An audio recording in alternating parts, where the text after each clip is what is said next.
merely from worry, but from the weight of something long buried, now breaking through. Miss Marple did not turn to greet her. "You should sit, Clarissa," she said softly. Clarissa froze mid-step. "Have you found her?" "No," said Miss Marple. "But I believe you know where to look." Clarissa's breath caught. "She left a note," Miss Marple continued. "But not for you. Not really.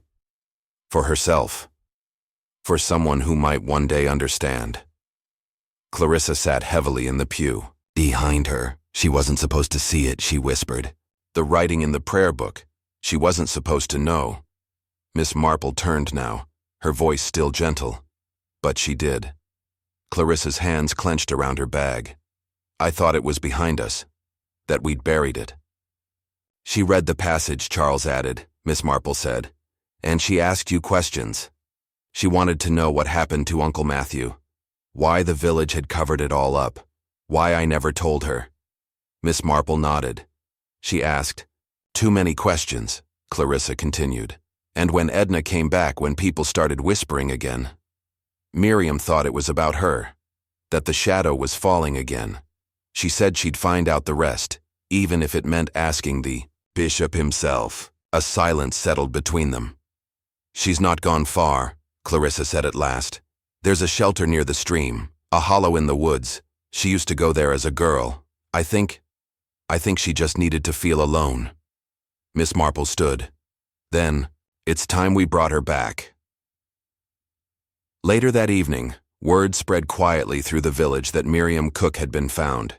She was unharmed, cold, shaken, but safe. She had indeed hidden herself in the wooded hollow by the stream, wrapped in an old blanket, clutching a diary in her hands. She had planned, it seemed, not to run, but to wait, to decide whether to speak or remain silent. Miss Marple sat with her that night in the vestry, while Judith brought her tea, and Graves took Clarissa gently aside. "You were never to blame," Miss Marple said softly to Miriam. "But it touched me," Miriam whispered. "That shadow.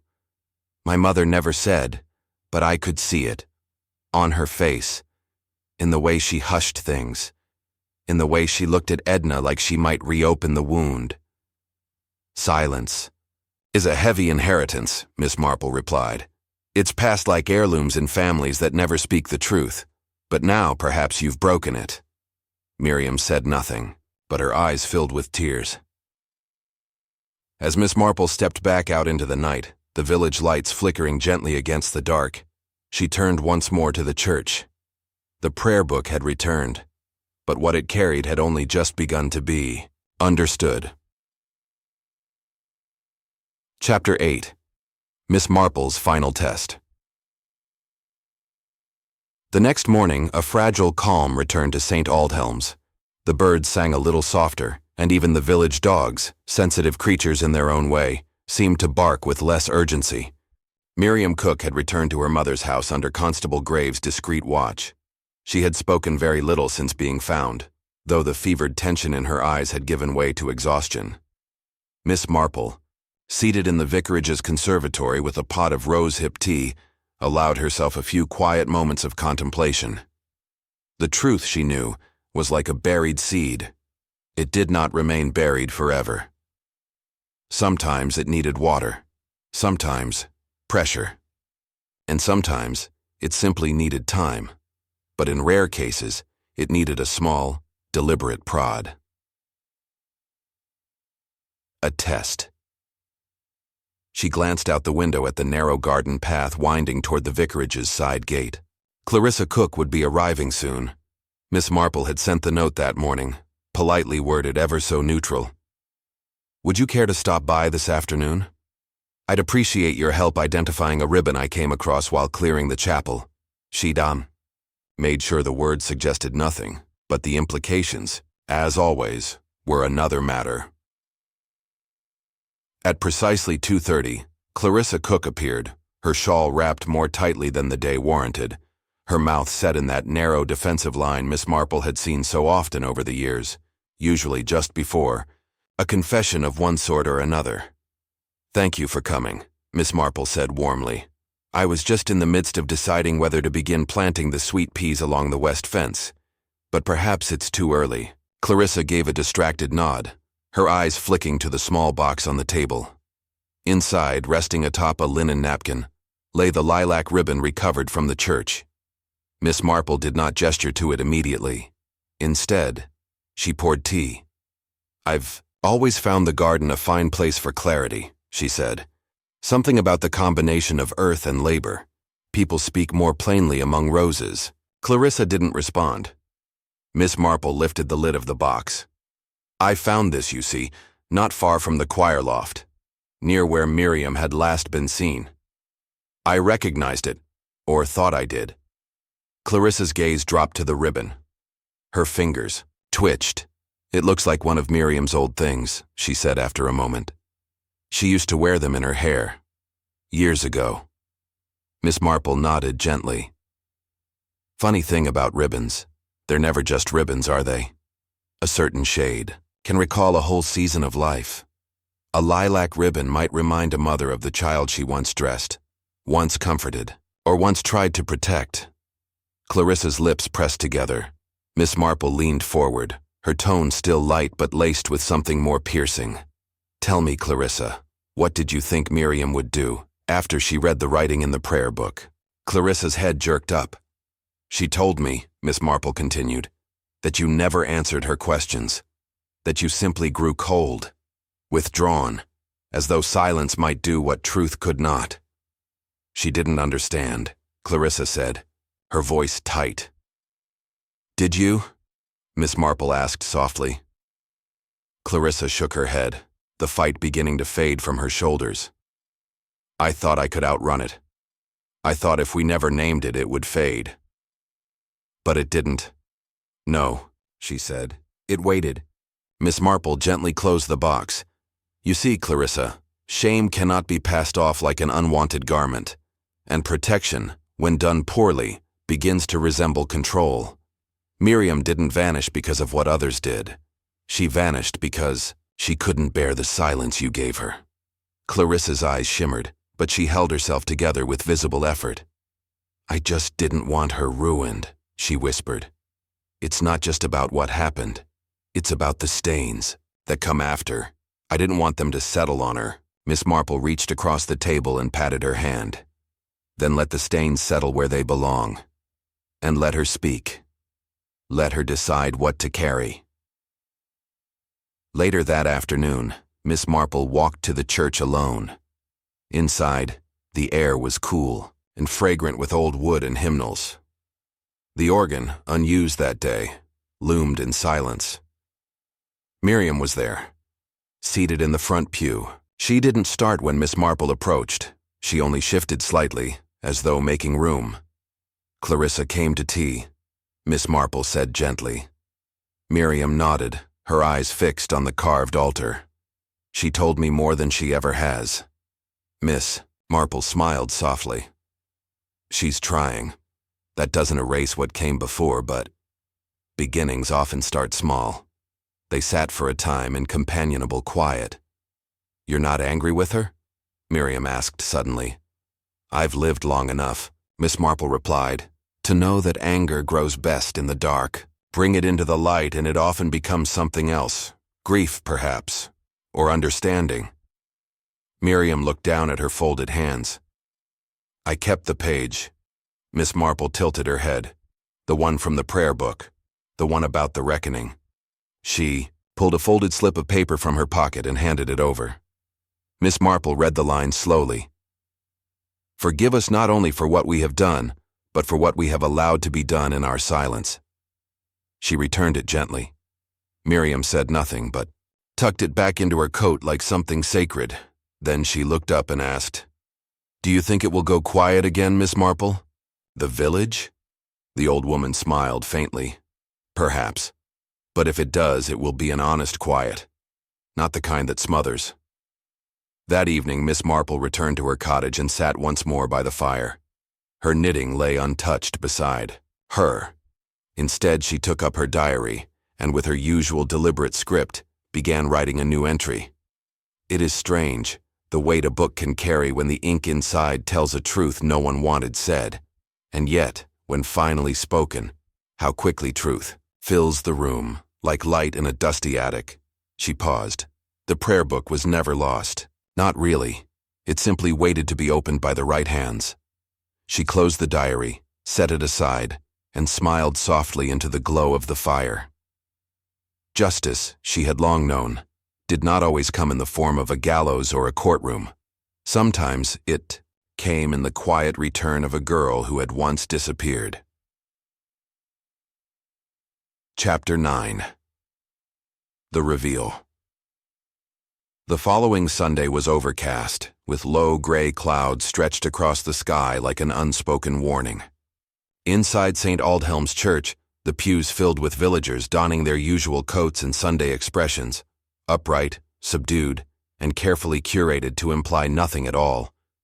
But under those hats and scarves, something had shifted. The mystery of the missing prayer book and Miriam Cook's brief disappearance had cast a long, unsettling shadow over the village. And now, though the book had returned and the young woman with it, unease lingered like a perfume no one could name. The vicar's voice trembled only slightly during the opening prayers. The congregation, more still than usual, followed along, with the kind of reverence that often comes when people are watching one another more closely than God. Miss Marple sat 3 rows from the front, her gloves folded neatly on her lap, her eyes soft but alert. She had not called a meeting, nor summoned an audience, nor made any pronouncement. She simply waited. It was after the service, in the church. Chapter 1. The vicarage garden party. It was the sort of afternoon St. Aldhelm's prided itself upon.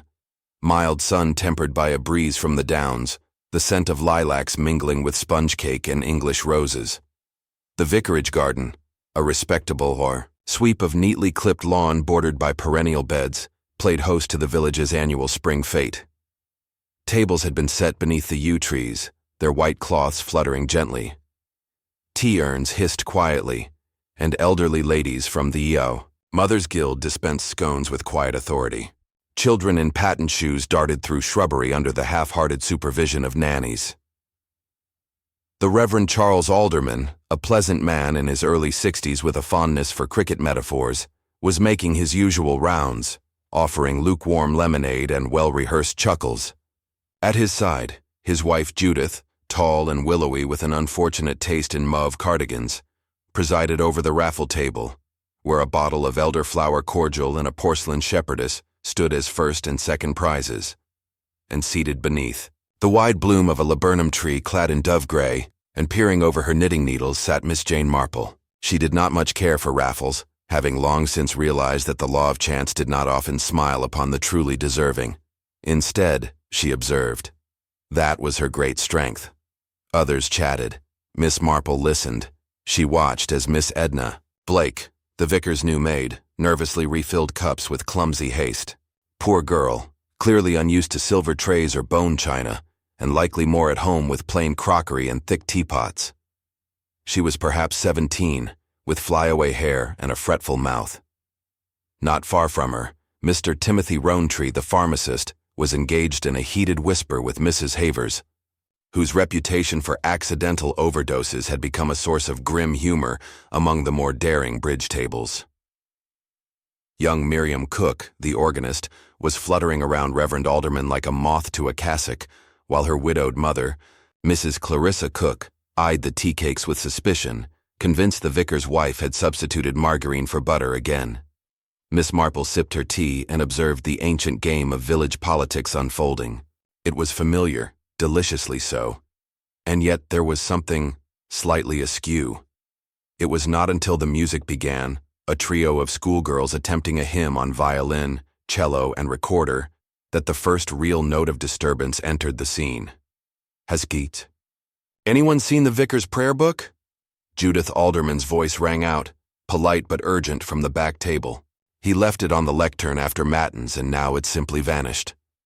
There was a pause, a ripple of disinterest, but not from Miss Marple. Her needles paused mid-loop. The vicar's prayer book was not a trivial object. It was a thick, leather-bound tome, gifted by the Bishop of Gloucester himself.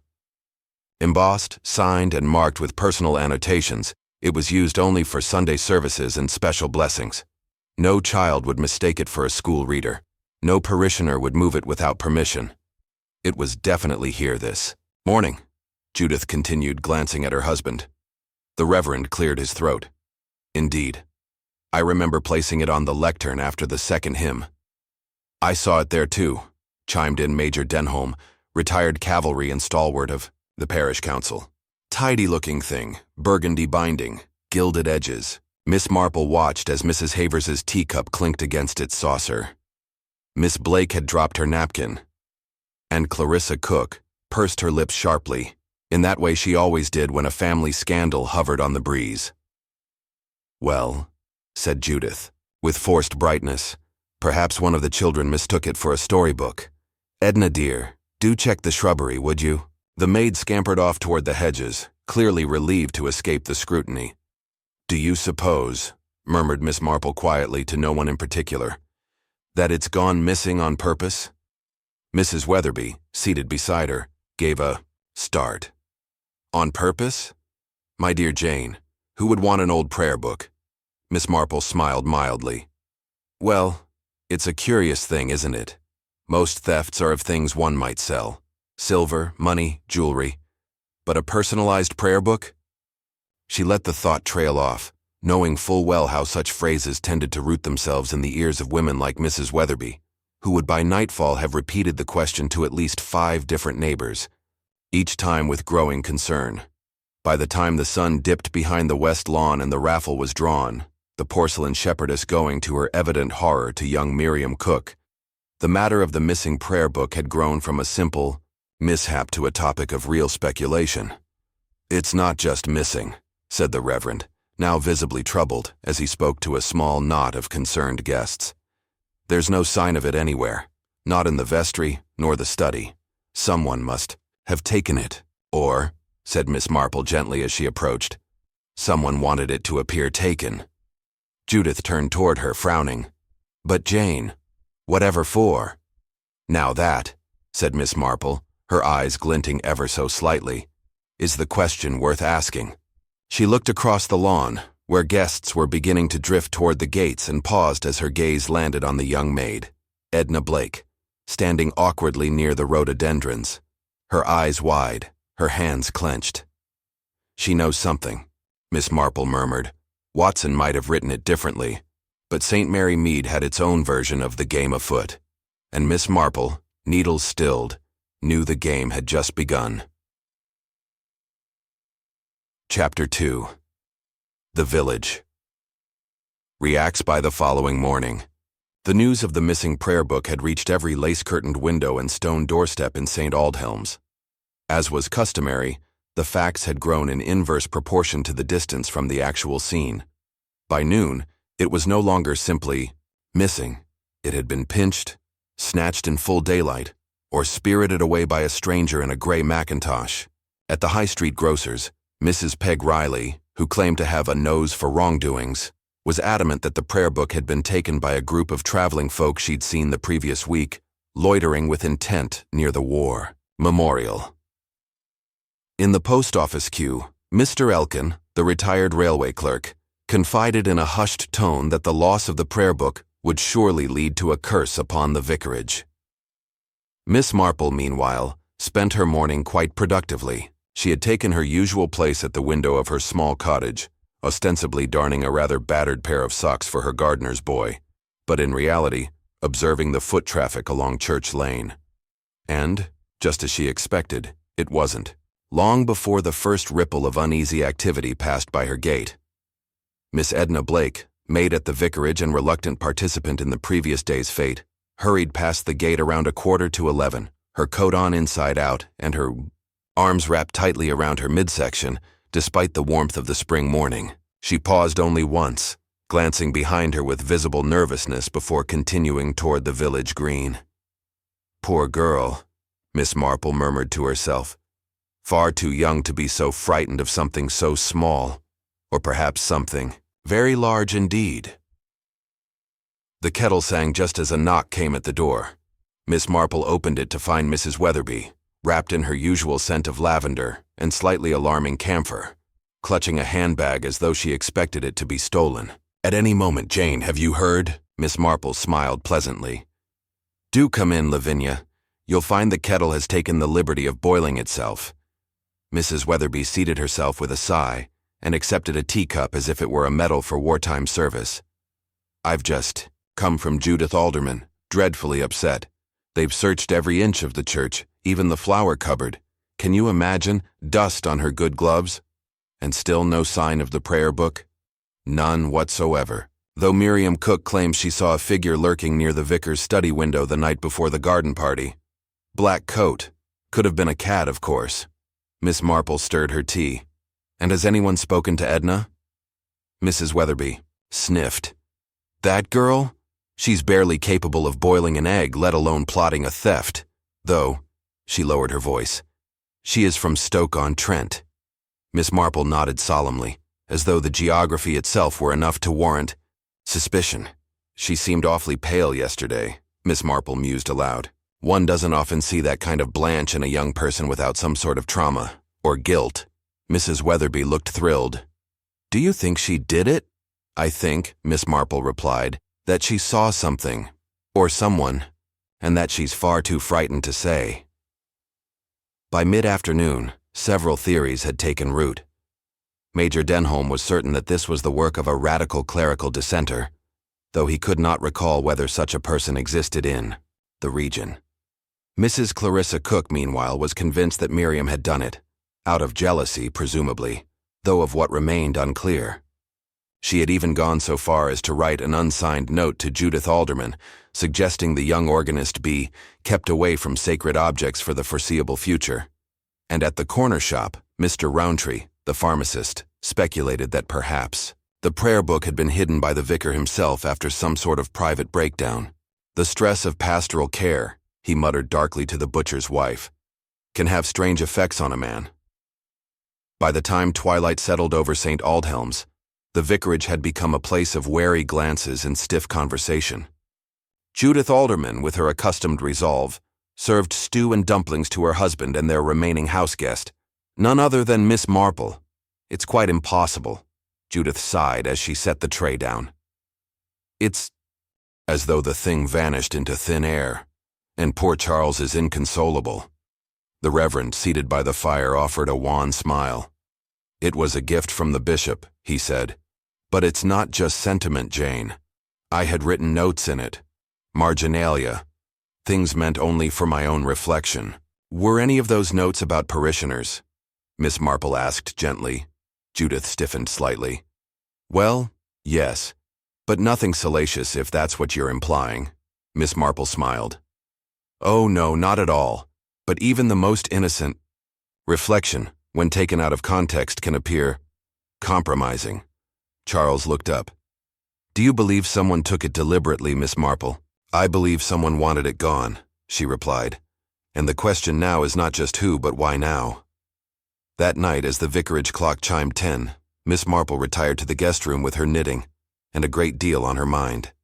The missing prayer book, she knew, was not a prank, nor was it a common theft. No, it had the feel of something else entirely, of embarrassment being shielded, of knowledge being buried. And Edna, sweet, anxious Edna, had looked as though she'd seen something she wished very dearly to forget. Miss Marple cast off her last row, folded her knitting into her bag, and stared out the window at the church steeple rising pale in the moonlight. "This isn't about a prayer book," she whispered. Then, with a slow nod, she added, "It's about what was inside it." Chapter 3. Early Investigation. The morning after her quiet reflection at the vicarage window, Miss Marple rose early, dressed in a neat pale blue blouse and cardigan, and made her way into the village with the air of someone on an errand, no more, pressing than choosing the best gooseberries for a tart. It was, as ever, a calculated disguise. No one took alarm at Miss Marple going about her shopping. It was only when the topic of conversation drifted, softly, inevitably, to recent events that the real work began. She stopped first at Bennett's grocer's, where Mrs. Peg Riley was inspecting tins of condensed milk as though she might uncover a plot written on the label. "Morning, Jane," Mrs. Riley said, her voice pitched for listening ears. "Terrible thing about the prayer book, isn't it?" Miss Marple gave a gentle sigh. Yes. I do hope it hasn't caused too much distress." Judith Alderman seemed quite beside herself.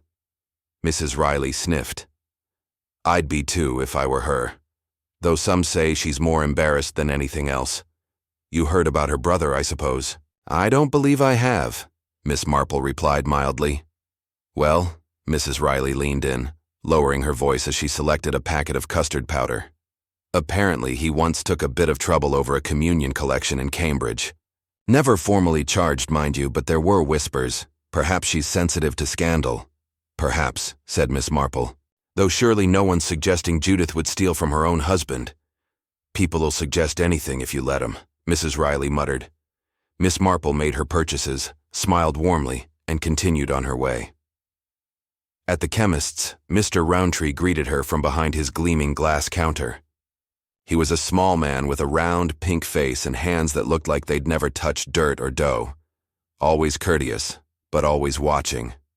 "Ah, Miss Marple," he said, polishing his spectacles. "More liniment for Mr. Arnold's shoulder, I expect?"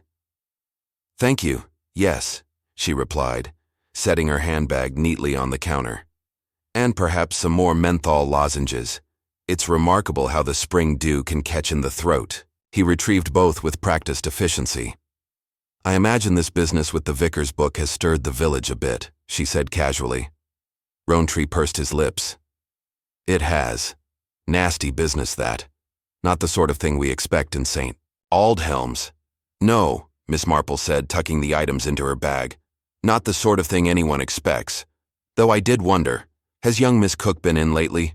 "She plays the organ, I believe." He raised an eyebrow, clearly surprised. "This morning, actually. Seemed flustered. Wanted camphor for her mother's nerves. Though I dare say the request might have been for her own peace of mind. Miriam's a sensitive sort." Miss Marple nodded. "And musical, too, which can be a burden when people assume artistry comes with imagination." Mr. Roundtree looked intrigued, but knew better than to probe too obviously. Miss Marple made one more stop. This time not at a shop, but at the modest brick cottage belonging to Mrs. Clarissa Cook.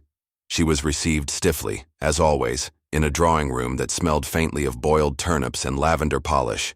Miriam was not home. Off to the church to practice, her mother said. "A faithful girl." Miss Marple offered kindly. Clarissa tilted her head. "Faithful, yes, though I sometimes wish she weren't quite so devoted to that vicar." Miss Marple sipped her tea, letting the statement hang in the air. "Has she been upset by recent events?" "Upset?" Clarissa sniffed. "Agitated. You know how it is with girls who fancy themselves part of a higher moral order. All that hymn-playing and scripture-reading makes them feel they're guardians of virtue." Miss Marple's tone remained gentle. "And yet, she didn't mention seeing anything odd the day of the fete?" Clarissa's mouth tightened. "She's been keeping to herself." Miss Marple nodded thoughtfully. "And Edna Blake?" The older woman let out a quiet huff. "That child's barely more than a shadow in a penny. Jumps if you look at her too quickly. Honestly, Jane, if someone did take the book, it wouldn't surprise me if Edna dropped it in a bucket out of sheer nerves." As Miss Marple stood to leave, she noticed something curious near the sideboard. A small scrap of ribbon, pale lilac in shade, barely visible under the edge of a flower vase. Her eyes lingered on it only a moment. That afternoon she returned to the vicarage, where Judith was seated in the front room with a stack of hymnals. "I'm reordering the shelves," Judith said briskly, though her eyes were red-rimmed. "Charles says it might help me feel more useful." Miss Marple smiled kindly. "And have you heard anything from Edna?" "She didn't return to the vicarage after her errands," Judith said, worry creasing her brow. "No message, nothing. I fear the girls had some sort of fright."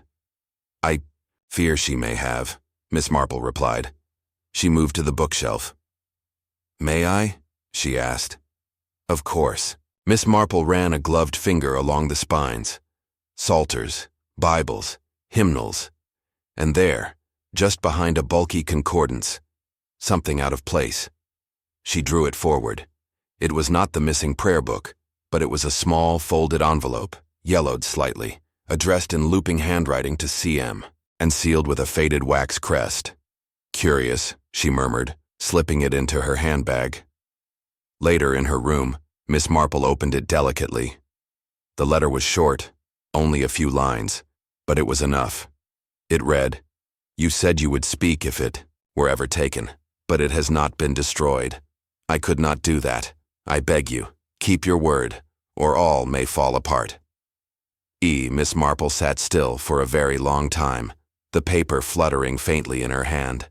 Not a theft, she thought. A warning. The IJA prayer book had vanished, but not for profit. It had vanished because it contained something, or referenced something, that someone desperately feared might surface. And Edna knew exactly what it was. Chapter 4. First Suspects. The arrival of Constable Graves 2 days after the vicarage garden party did little to quell the rising tide of rumor. Though not precisely known for his brilliance, Graves was a well-meaning man in his 40s who took his role with the earnestness of a border collie guarding a gate. Word of his presence spread quickly through St. Aldhelm's, and with it a new thrill: official investigation. Nothing delighted a village more than the notion that one of their own might be a suspect. Graves had set up a makeshift inquiry station in the side room of the church hall. Barely more than a small table, 2 chairs, and a tepid pot of tea provided by Mrs. Weatherby, who'd taken it upon herself to assist with the proceedings. Miss Marple, of course, did not insert herself into the interviews. She simply passed by at strategic times, knitting in hand, pausing now and then to chat with the occasional parishioner, who stepped out looking vaguely affronted or indignant. By midday, the whispers had begun. "It's the girl," murmured Mrs. Havers to Mr. Elkin in the bakery queue. "Edna Blake, the maid. They say she had access to the study and was seen loitering near the lectern the evening before." Judith said she didn't come back after running errands. Someone else added, "Very suspicious, and she's from outside, isn't she?" "Stoke-on-Trent," came the solemn reply. Miss Marple overheard all of this from the bread shelf, her eyes lingering on a cracked-bottomed rye loaf that she didn't really intend to buy. She returned to the vicarage shortly after, where Judith sat at the desk in the front room, fingers trembling slightly as she held a list of household expenses. "I never should have taken her in," Judith murmured, clearly distressed. "The agency said she was timid but reliable. I thought a quiet village like ours might do her good. But now—" Miss Marple set her gloves on the desk gently. "Judith, do you truly believe Edna would steal a prayer book?" Judith's mouth tightened. "I don't know, but she's missing, and that looks rather damning, doesn't it?" "It looks," said Miss Marple gently, "like someone very frightened. And frightened people don't always run because they're guilty. Sometimes they run because they've seen something they cannot explain, or something they can." Judith said nothing, but her expression darkened with thought. It was later that afternoon that Miriam Cook stopped by Miss Marple's cottage. She arrived under the pretense of asking after a pattern for lace doilies. But her hands twisted her handbag into a worried knot, and her eyes, usually doe-like and gentle, were wide with distress. "I didn't know who else to talk to," she said quietly, as Miss Marple poured tea. "Mother's been difficult. And the police, well, they asked me questions this morning about Edna, about whether I'd seen her around the church." "Had you?" Miss Marple asked kindly. Miriam hesitated. "I did see her once, a few days before the fete. She was standing in the side vestry with the prayer book in her hands. She looked pale. I asked if she was all right, and she just nodded and slipped out without a word." Miss Marple nodded thoughtfully. "Did you see where she went?" "No, but she left something behind, something folded in a hymnal. I didn't think much of it at the time. A scrap of paper." "And did you read it?" Miriam looked guilty. "Yes. I know I shouldn't have. It said something odd.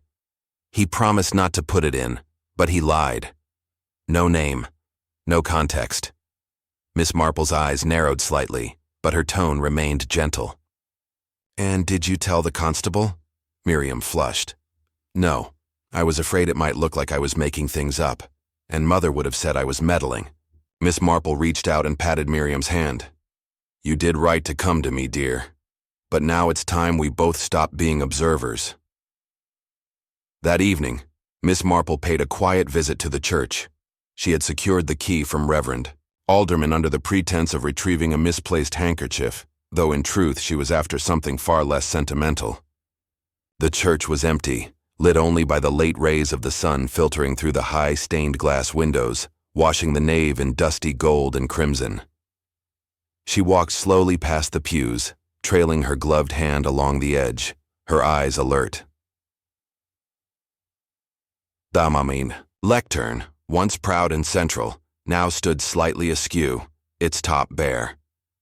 She moved instead toward the vestry, where she had last seen Edna in her mind's eye, standing pale and silent, with the prayer book clutched in her hands.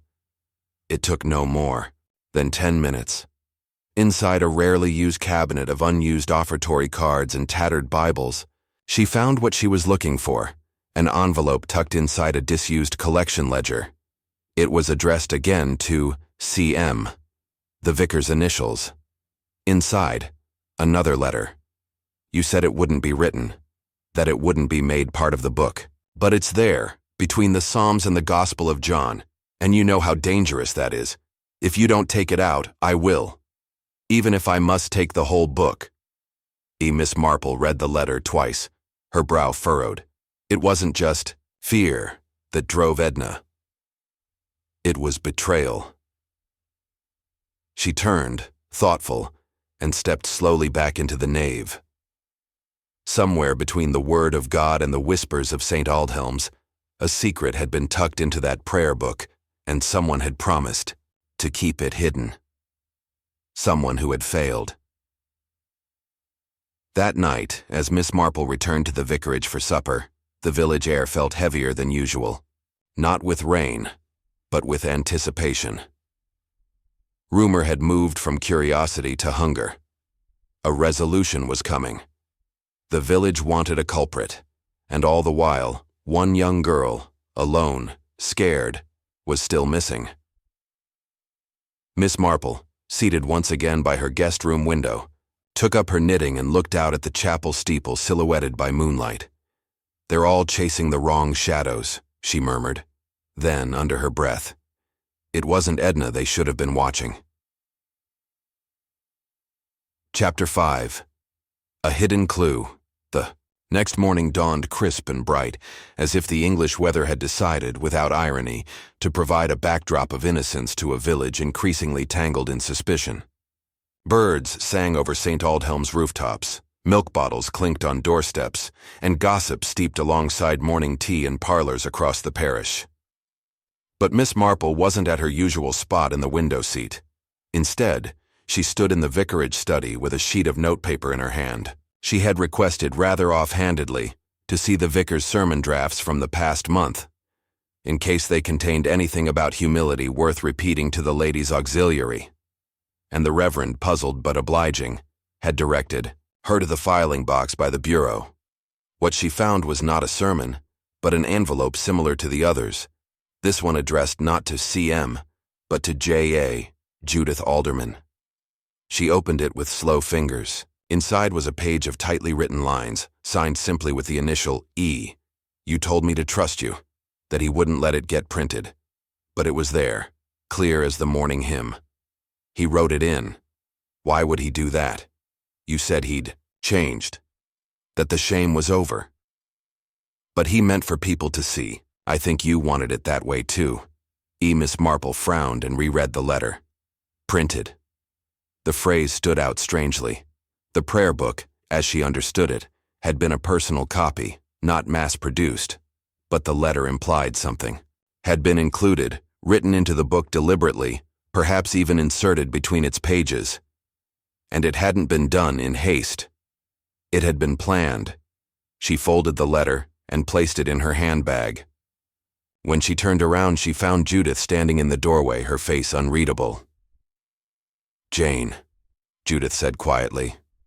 What are you looking for, really? Miss Marple regarded her with gentle but piercing eyes. The truth, Judith. And perhaps a bit of kindness for a frightened girl.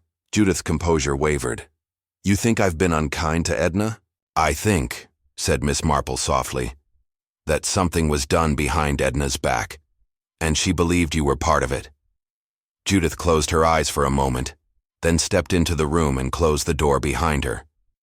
There was something, she admitted. Charles added a dedication to the prayer book, in his own hand, not to a person, but to an idea. He called it a reckoning, a call to confront what the church had once covered up. Miss Marple sat slowly. I see, she said. And what did he mean by that? Judith hesitated.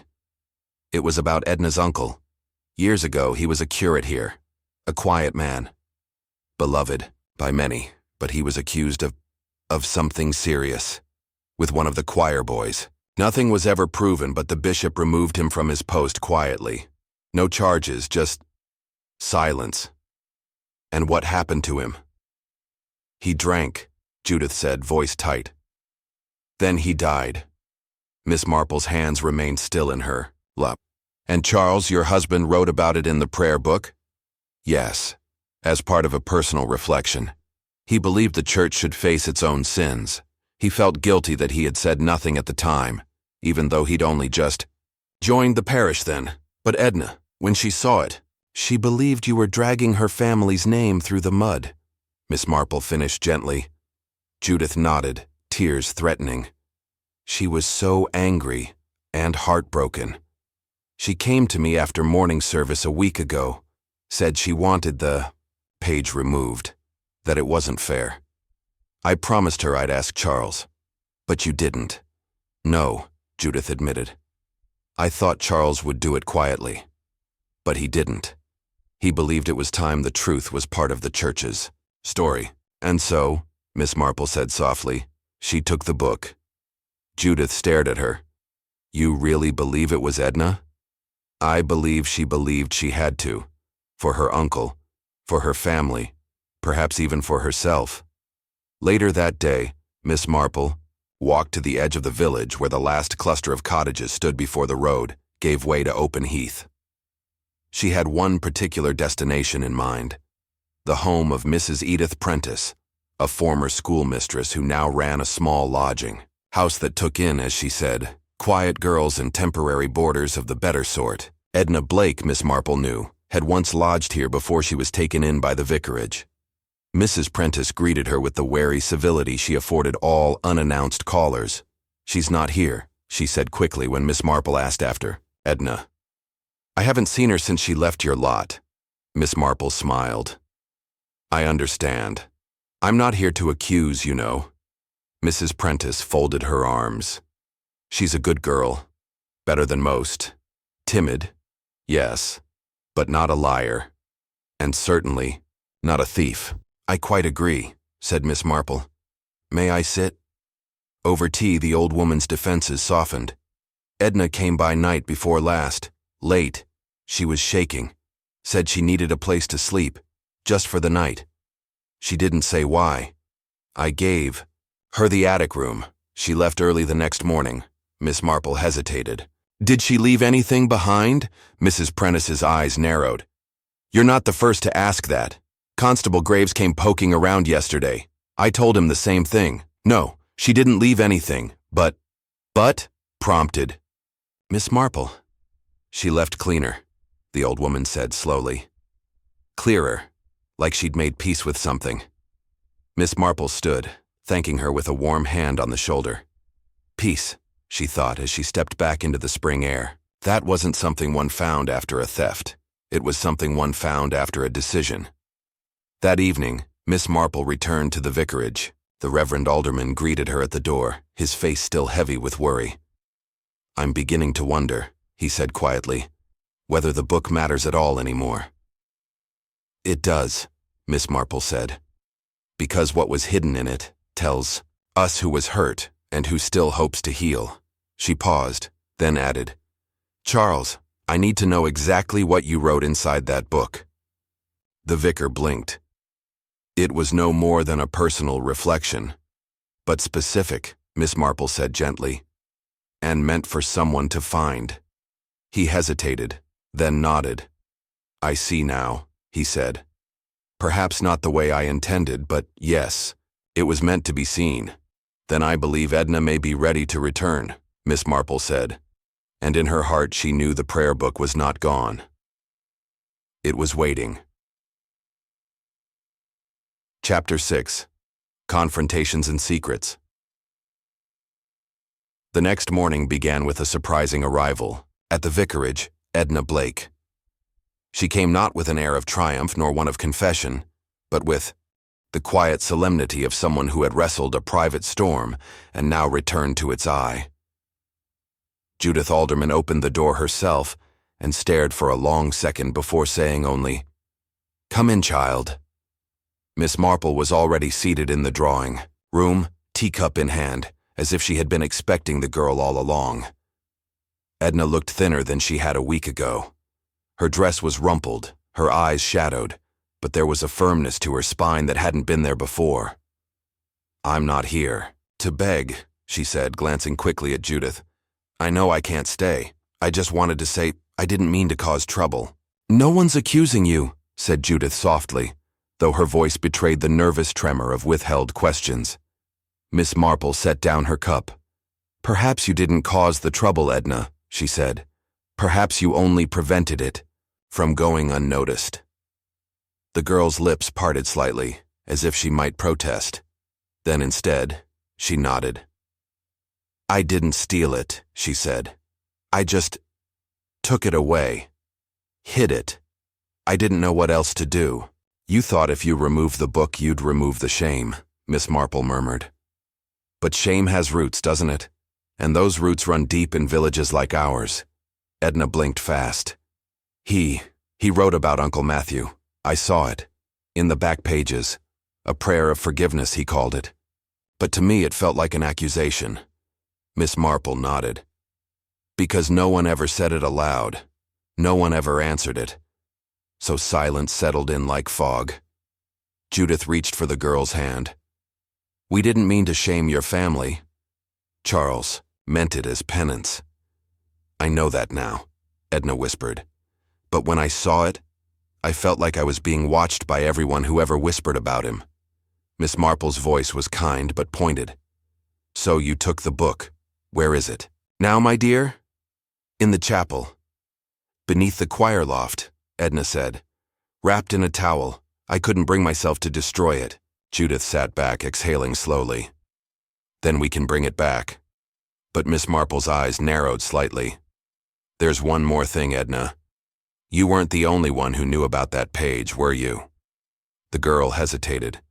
"I don't know." "You left a note for Judith," Miss Marple continued, "and another, addressed to Charles. But there was someone else who approached you, someone who warned you not to speak." At that, Edna's expression faltered. "It was Mrs. Cook," she said finally. "She came to me a few days before the fete, said I should be careful, that if I stirred up old scandals, I'd end up worse than my uncle." Judith gasped. "Clarissa?" "She told me the village had a long memory," Edna continued. "Said I should keep quiet if I valued my place here." Miss Marple nodded slowly. "And did she mention anything else? Say why she was so concerned?" Edna's voice lowered. "She said people forget that scandal clings not just to the accused, but to anyone who stood near them, even those who sang in the same choir." There was a silence in the room. Miss Marple. "It seems Mrs. Cook's past may not be quite as distant as she'd prefer." That afternoon, Miss Marple paid a quiet visit to the Cook residence. Clarissa answered the door in a heavy shawl, despite the spring sun, and looked as though she had slept poorly.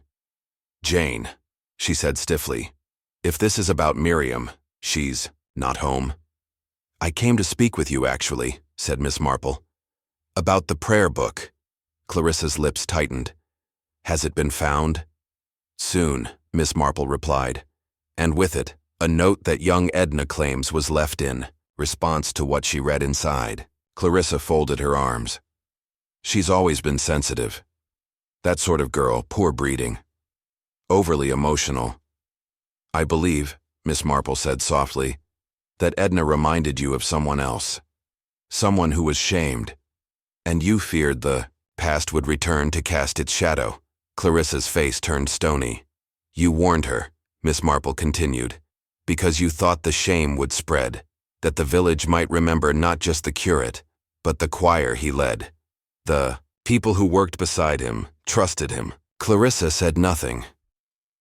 Your daughter was in that choir, Miss Marple said gently. Wasn't she? The older woman's chin lifted. She was a child. I know, said Miss Marple, but she was a child you protected. You didn't want her questioned, or dragged through the kind of whispers you once endured. Clarissa's hand trembled slightly on the edge of the doorframe. I didn't know, she said after a moment. Not then, not until later, and when I found out, he was already gone. Did you speak to anyone? Who would listen? She said bitterly. Back then, the church kept its face clean and buried its rot beneath the pews. The bishop sent him away. That was all. Miss Marple's voice softened. So when Charles Alderman wrote about it, even in atonement, you feared it would resurface, not just for the village, but for you. Clarissa looked away. I did what I thought would protect Miriam. Miss Marple gave a small nod. I understand, but fear does not excuse cruelty, Mrs. Cook. Edna needed comfort, not warning. Clarissa closed the door slowly without replying. By evening, the missing prayer book had been quietly returned. Judith found it resting beneath the vicar's study window in a brown paper parcel with no note. It was intact, the pages untouched, but one sheet had been added, a single handwritten line tucked between the pages of Psalms. Truth is only dangerous when it hides alone.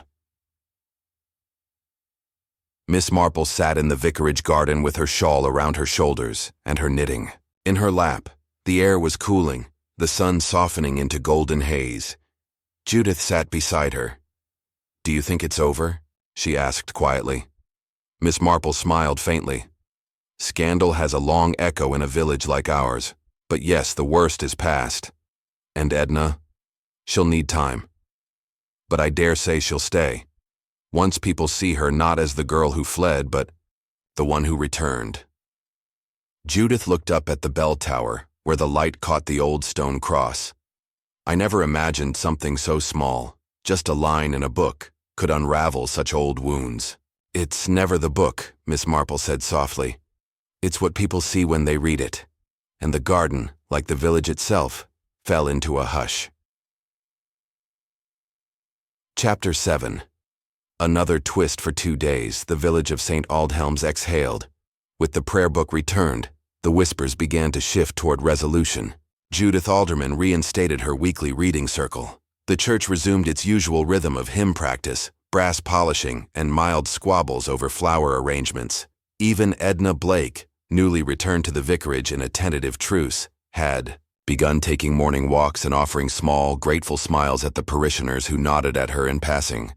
Miss Marple, too, had turned her attention to more domestic matters, restocking her tea tin, thinning out the roses along her garden wall, and responding to a letter from her niece in Eastbourne.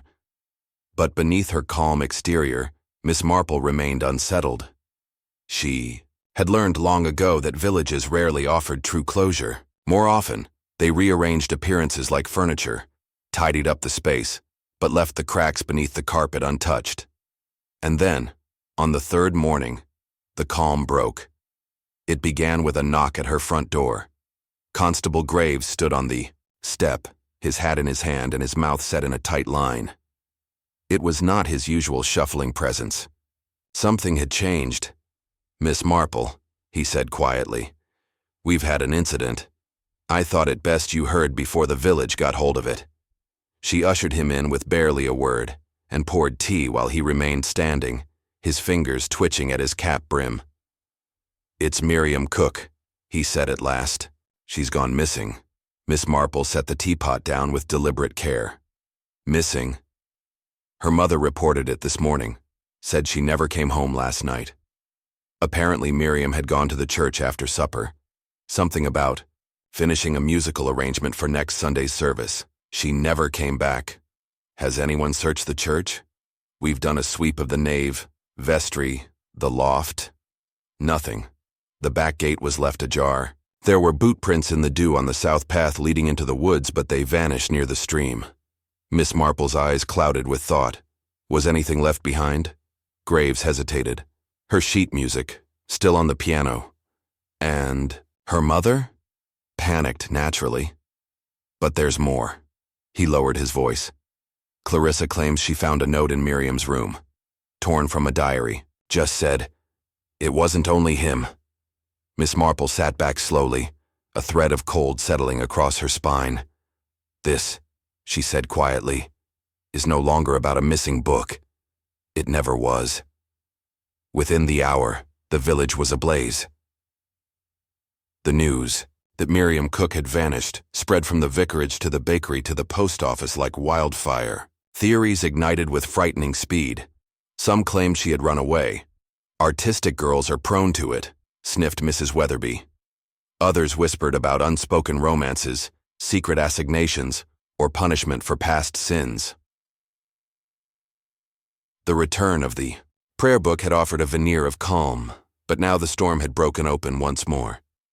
Miss Marple walked to the church alone. The sky above was pale and cold, and the wind carried a restless energy. Inside the church, the air was still, but not silent. Somewhere faintly she heard the creak of floorboards. She followed the sound toward the choir loft stairs and paused. There, near the steps, lay something small and pale. A lilac ribbon. It matched the one Miss Marple had noticed. Under Mrs. Cook's flower vase days earlier, she crouched slowly, lifting it between her gloved fingers. A thin stain of dark soil marked the edge, as though it had been trodden on in haste. She didn't speak. Not yet. Instead, she walked back to the nave and sat quietly in the second pew, and waited. She knew that soon someone would come. It was just past 1 o'clock when the church door creaked open and Clarissa Cook stepped inside. She looked older, somehow. Not all that the conversation began to shift. The kettle steamed, the biscuits were passed, and then, as if by unspoken consent, a small group clustered near the long table under the frosted windows. The Reverend Alderman, Judith, Edna Blake, Clarissa and Miriam Cook, and, unobtrusively as ever, Miss Marple herself. "Thank you all," Miss Marple said softly, "for sitting with me a moment. I know you'd all rather return to your routines. But there's something I'd like to share, if I may." No one objected. If anything, there was a ripple of collective breath held just under the surface. Miss Marple's voice remained gentle. "The mystery of the prayer book, you see, was never about the loss of a thing.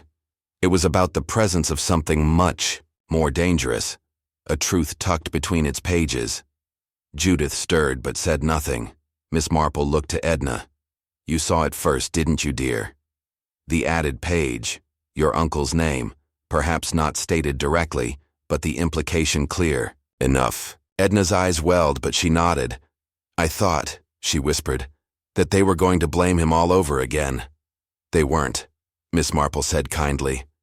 "But they were finally naming what had never been acknowledged." She turned now to Miriam. "And then you read it, and saw your mother's fear." Miriam nodded. Clarissa looked down, her hands trembling faintly in her lap. "She tried to warn me off," Miriam said softly. "Told me not to get involved. That it would ruin things, but it had already ruined things, hadn't it? Years ago, we just never admitted it." A silence followed, deeper than discomfort. Something like grief. Miss Marple let it linger before continuing. "I believe the Reverend wrote those words with the best intentions, but words, especially when long awaited, can act like keys. Once turned, they open more than one door." The Reverend looked troubled. "I thought I was making peace."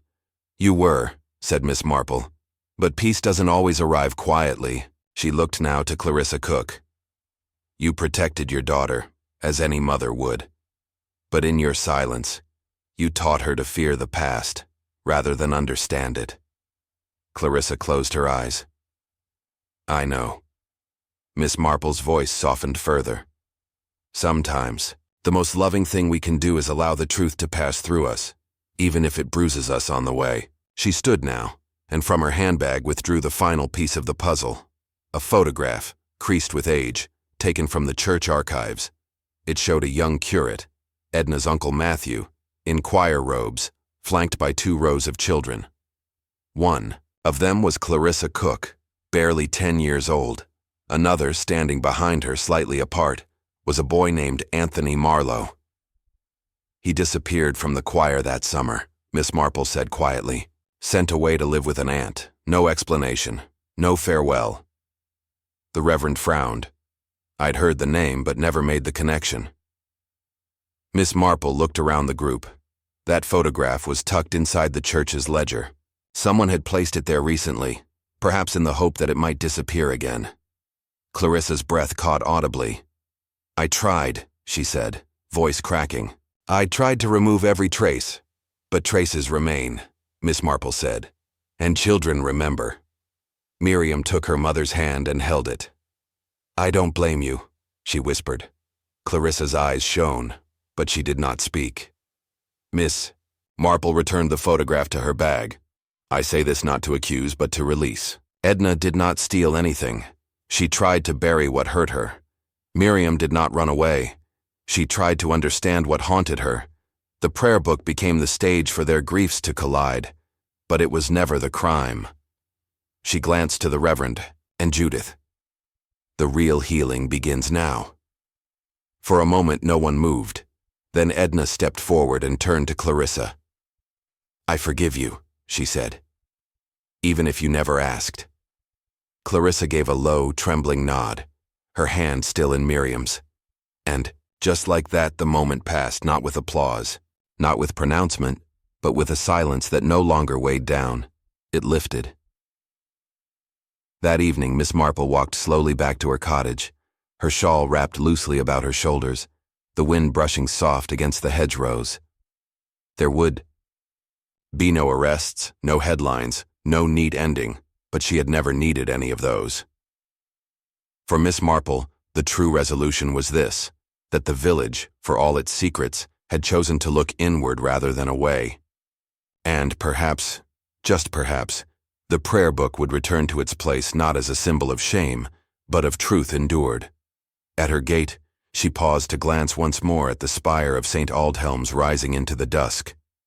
People, she murmured, are so very like churches, beautiful and solemn, and filled with quiet cracks only the brave ever mend.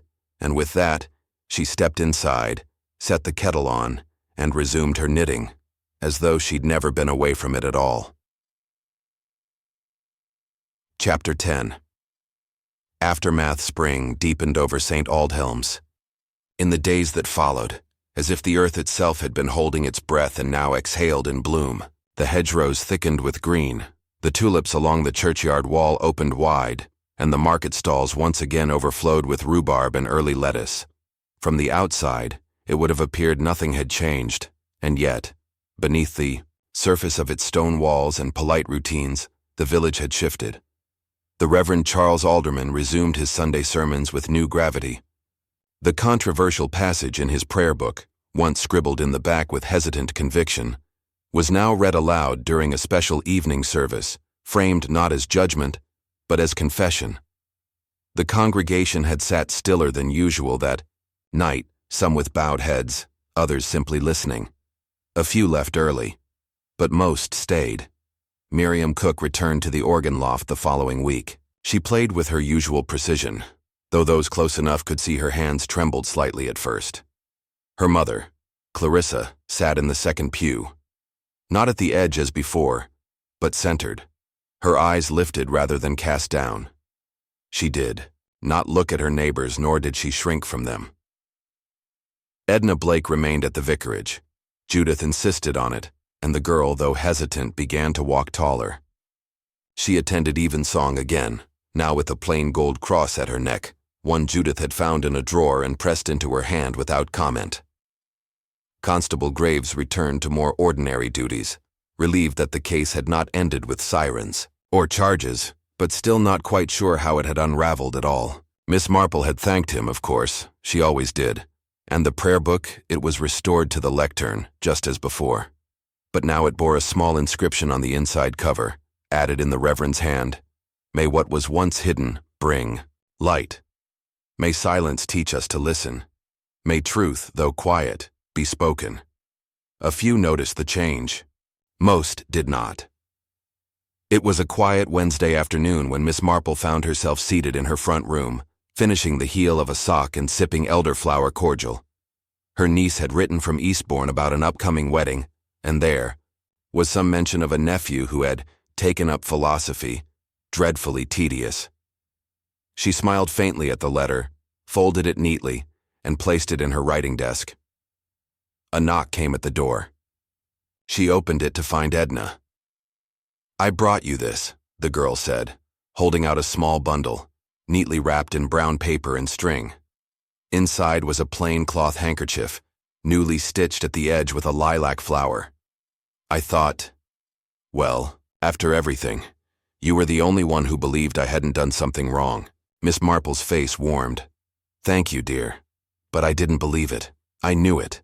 People are rarely wicked. They are frightened, foolish, hopeful, ashamed, but not wicked." Edna looked down. "I still feel like I lost something." Miss Marple nodded. "You did. Innocence, perhaps, or trust in the quietness of things. But you also found something else. Strength. And that tends to last longer." The girl smiled, awkward but sincere, and excused herself politely. Miss Marple returned to her chair. That evening, as dusk settled over the lane and the last of the blackbirds sang, Miss Marple prepared a simple supper and allowed her mind to wander back over the case, the threads that had twisted themselves so tightly. A girl's shame, a mother's silence, a page of handwriting tucked into holy pages. She reflected, as she often did, not on the crime, but on the people. It struck her, not for the first time, how little of what happened in St. Aldhelm's had been about malice. Even the act that set it all in motion, the writing in the prayer book, had been born of conscience. The harm had come not from wrongdoing, but from how it had been hidden.